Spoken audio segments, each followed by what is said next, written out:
PodCastle, episode 653 for November 17th, 2020. Why aren't millennials continuing traditional worship of the Elder Dark? By Matt Dovey. Rated R, with a content warning for violence and sexual content.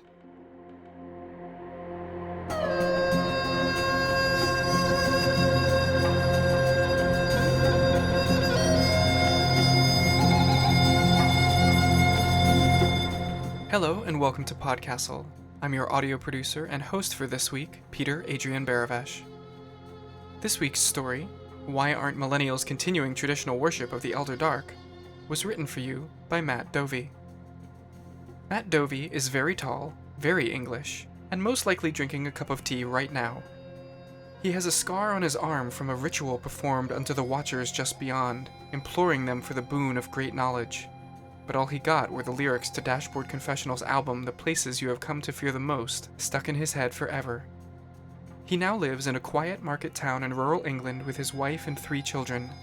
And despite being a writer, he still hasn't found the right words to express the delight he finds in this wonderful arrangement. His surname rhymes with Dopey, but any other similarities to the dwarf are purely coincidental. He's an associate editor at PodCastle, a member of Codex and Villa Diodati, and has fiction out and forthcoming all over the place, including all 4 Escape Artists podcasts, Analog, and Diabolical Plots. You can keep up with it all at mattdovey.com or find him time-wasting on Twitter as @MattDoveyWriter. Your narrator for this week is Heath Miller. Heath started his acting career as a child in television. His stage work has taken him all over his native Australia, from classrooms to botanical gardens to historic museums and local theaters.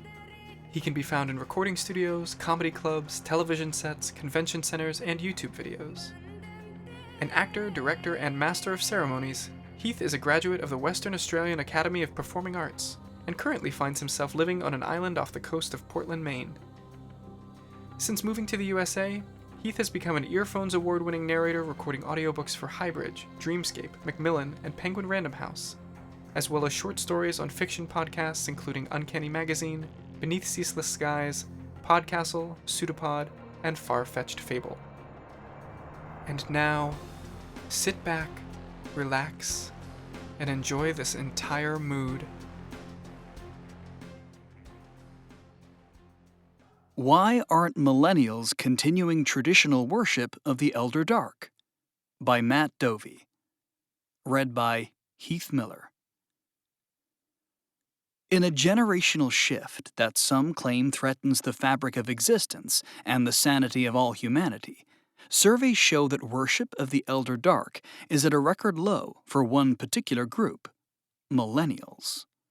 Bob Rollins is worried.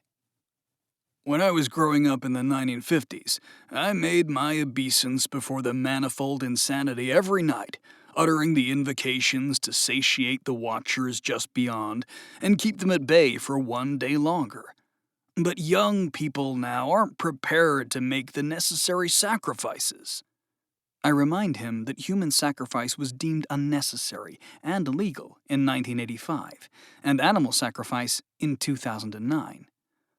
Well, I don't mean literally, he says, though there is a note of longing to his tone. Bob is showing me around his inner sanctum, a converted basement given over to the worship and appeasement of the unknowable gods. He's the grand dark supplicant of his local chapter, and is continuing a long family tradition. Men of his bloodline have been bound to the service of the Elder Dark since the days of the Pilgrims. Our ranks are already thin, he says, resting a hand intimately on an idol of the 10,000 staring eyes. I worry the world I'll leave behind will be overrun by the gibbering horrors of the between spaces, ushering in a never-ending age of nightmares and insurmountable monstrosities. It breaks my heart to think of the 8 Palms golf course getting swallowed by a roiling pit of blackness. Hole 5's a real beauty. In town, I talk with a group of 20-somethings working in the local coffee shop. Aren't they anxious about the impending immolation of mankind and the eternal night of the Elder Dark? Well, I guess, says Louise, shaking chocolate onto my cappuccino in a cephalopodin design. But it's hard to get worked up about such a distant prospect when I'm mostly worried about making rent next month. Yeah, agrees Dima, another barista. And even if I had the brain space to worry, I haven't got the room space in my apartment for a shrine. I make my obeisance when I visit my parents at the weekend. But my apartment's so cramped, the shower's in the kitchen. Where am I meant to find the space for the 18 forms of frozen madness? Not that I have any time for the complete incantations anyway, says Louise. As soon as I finish here, I start a shift at the Midnight Dark Bar on 8th. Do you know how much mess is made by people burying the futility of their infinitesimal existence in drugs and debauchery? By the time I get home from cleaning that up, I've only got 5 hours before I'm back here. It's hard to muster the energy for self-flagellation on 4 hours sleep a night. These responses may sound cynical and resigned, but talking to Louise and Dima, there is a sense of frustration. They want to be doing more. But some millennials have other reasons for abandoning the worship of the Elder Dark. These old dudes, and they're always old dudes, you notice that? They're all caught up in this spiel like, if you don't perform the rituals of devotion, then the world will fall to lunacy. And I'm like, dude, look around already. Ace shakes their long dreads dismissively and sips a green tea, looking over the gray ocean from their dilapidated RV. Their parents were members of the ultra-Orthodox Church of the 19th Insanity. Ace left home at 17, sent on their mission to witness the madness of the wider world. It was meant to reinforce the importance of keeping to the convoluted strictures of the 19th Insanity, necessary to resist the influence of the Watchers just beyond. But instead, says Ace, they saw only human madness. Like, all the suffering and hurt and injustice, that's not coming from beyond the pierced veil, you know? It's caused by politicians and corporations on this side. People are blind to the roots of their problems, blaming it all on these creatures they've never even seen, right? It's sad to hear, says Kathy Halton, honorary senator for the sunken state of Hagibia. I represent the many drowned dead, so I know better than most what the cost of failure is. Senator Halton looks up at the huge oil-on canvas that hangs behind her mahogany desk, the sinking of dead men's deeds, that infamous night when 80,000 souls were lost to the sea. The eye is drawn irresistibly to the dark slash that hangs in the sky, the pierced veil itself, and the indescribable creatures of the entropic menagerie that spill forth. It is surely an unparalleled artistic feat to paint a creature that cannot be described, and there is a strange sensation of being drawn into the painting, as if the soul itself is being pulled out through the eyes and reeled into that perversely dark hole on the canvas.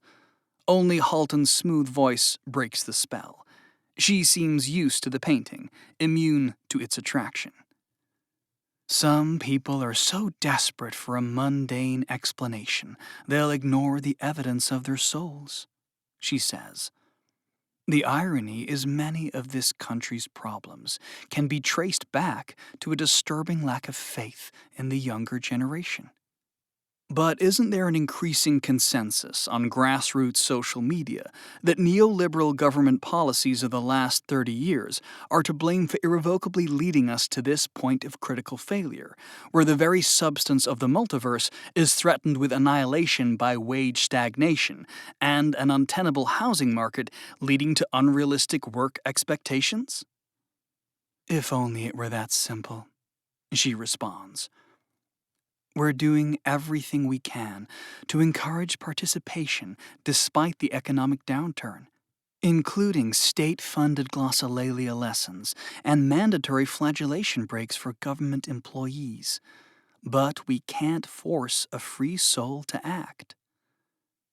2 days later, we're standing on the windy beach at Chatham, Massachusetts for the annual Sunken Memorial, facing the steel-blue Atlantic where Hagibia once stood. Senator Halton leads a group of representatives through the silent evocations of the 18 forms, their dark trench coats snapping in the wind like ravens fighting over scraps. Two assistants have to help the elderly Health Secretary Johnson through the movements, sometimes physically lifting him to position his limbs correctly. 50 yards away, behind a mesh fence and a police line, there is a protest taking place. I'm not surprised to see Ace at the front, leading a chant of, "We're not insane, we're just mad, we blame you for a world gone bad." It's all a distraction, they tell me, to a chorus of agreement from their fellow protesters. They're using the myth of the Elder Dark to stop you noticing their corruption. Yeah, interjects another protester, her pink hair straggling over a loose-fit, chunky sweater. Like, did you know they use this stuff to justify some super racist ideas? Most people can't spot the subtext now, but if you read the old stuff, they basically claimed Jews were in league with the Watchers just beyond, right? It's unbelievable. Ace picks up the argument, a real bitterness in their voice. They, try and hand-wave that racism away now, you know? Claim you have to understand it in the historical context. But it just proves how they fit it to their agenda at the time. It's all bullshit. You can't trust them. I go back to see Bob Rollins. He's invited me up for the traditional orgy that marks the approach of winter dark, more commonly called the Fall Equinox. He prepares for the night by stripping naked, beating his tattooed skin raw with a branch of Higgibian driftwood, and pulling a tight red hood on that covers his eyes. He offers me a branch and a spare hood, but I respectfully decline. There's 50 or more participants gathered at the edge of town for the ritual, all naked bar that same red hood. It's meant to evoke a feeling of insignificance, reminding supplicants they are only anonymous flesh to the Watchers just beyond. But the effect is undercut somewhat by small-town America. Everyone is easily identifiable from their voice and body shape, and Bob chats casually about DIY projects and the school district elections as the sun sets. Once dusk grows dark and a chill settles in, Bob climbs onto a flame-lit stage, set up for the event, reminds everyone to stick around for the barbecue afterwards, then begins the rituals of unending vigilance. I find myself talking to a late arrival, Eric Rollins, Bob's son. "I'm only back for the weekend," he explains, shifting uncomfortably. "It means a lot to Dad that I get involved." He's eschewed the naked dedication of his father and kept his genes on. A single, screaming Geshvadath tattooed in shifting ink just below his red hood, dancing wildly in contrast to Eric's diffidence. Presumably his father is grooming him to continue the family tradition? Yeah, he's really enthusiastic about the whole thing. Dad's worried that if I'm not ready to continue his work, the next time his back gives out, then the Elder Dark will flood the world and shackle humanity to an eternal yoke of madness while he waits on his pain relief prescription. He honestly believes he's the only one holding it back right now. Does Eric think participation is down because people are coming to terms with the history of it and stepping away? I repeat some of the theories I heard at the rally. Yeah, I've heard those ideas too. I agree with them, to be honest, with the people saying the worship has racist underpinnings, but don't tell Dad. He thinks the texts are sacrosanct, and it's like, if you criticize them, you're criticizing him. But there's a growing online movement to embrace the original truth of the unknowable scriptures, peeling back the layers of human influence and prejudice. We're all just meat to the Watchers after all, regardless of our skin or beliefs, beneath the notice of an unfathomable universe made of madness and unending time. I can show you some really interesting subreddits after this. On stage, Bob is in an awkward crab position, thrusting his flaccid penis towards the night sky and howling in ecstasy. Blood drips from his back, where a bed of nails beneath him pierces his flesh over and over. Volunteers in high-vis jackets wait at the edge of the stage with antiseptic cream, stood before signs reminding participants to practice safe supplication. Eric looks anywhere but the stage as the crowd shrieks back, lacerating their own flesh with a variety of pointed implements. There are spiked paddles in ornately carved mahogany, hand-sharpened sticks of blasted elm, and one Hello Kitty cat-o'-nine-tails. "Dad worries too much, to be honest," says Eric.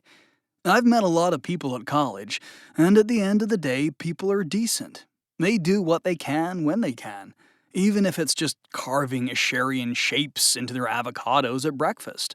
We're not gonna let the world run to shit with shambling horrors at the bus stop and tentacles blocking up the plumbing. We gotta live here too, after all." Eric finally responds to his father's exhortations with a self-conscious howl, and pricks his thumb with a pocket knife. Bob looks out from stage and spots his son. He lifts a hand in greeting, then, unbalanced, slips and lands heavily on the bed of nails. His scream of pain is answered faithfully by the crowd, but Eric runs forward and clambers on stage.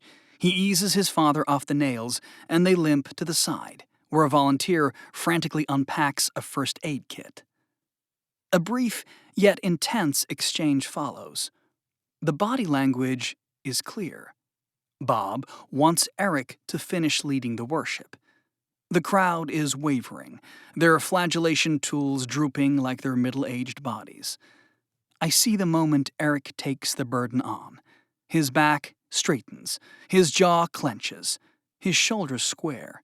He's doing a good impression of being ready for this, and I find myself hoping it convinces Bob. Eric strips off and positions himself over the nails.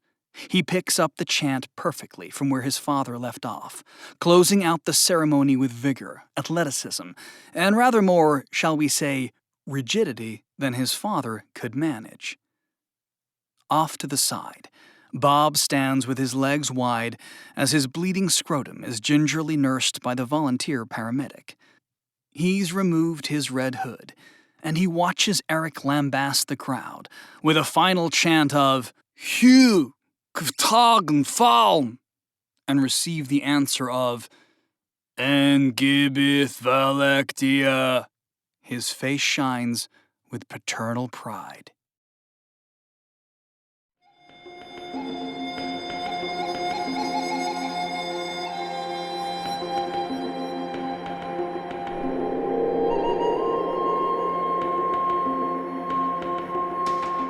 And welcome back.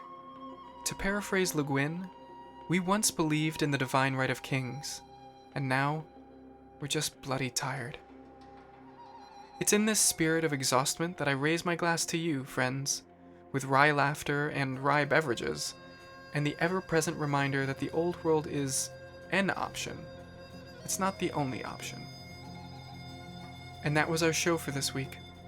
On behalf of everyone here at PodCastle, our assistant editor and host, Setsu Uzume, our forum moderator, Aussie Cat, your co-editors, Jen Albert and Sheree Clark, along with all of our fantastic first readers, Tierney Bailey, Sophia Barker, Matt Dovey, Aidan Doyle, Amelia Harrington, Kai Hudson, Craig Jackson, Julian Jarbo, Shamari Kirkwood, Devin Martin, Julia Pat, Hamilton Perez, Shrikripa Krishna Prasad, Ziv Witties, Eleanor Wood, and Caitlin Zavanovich. Thanks for letting us share another story with you.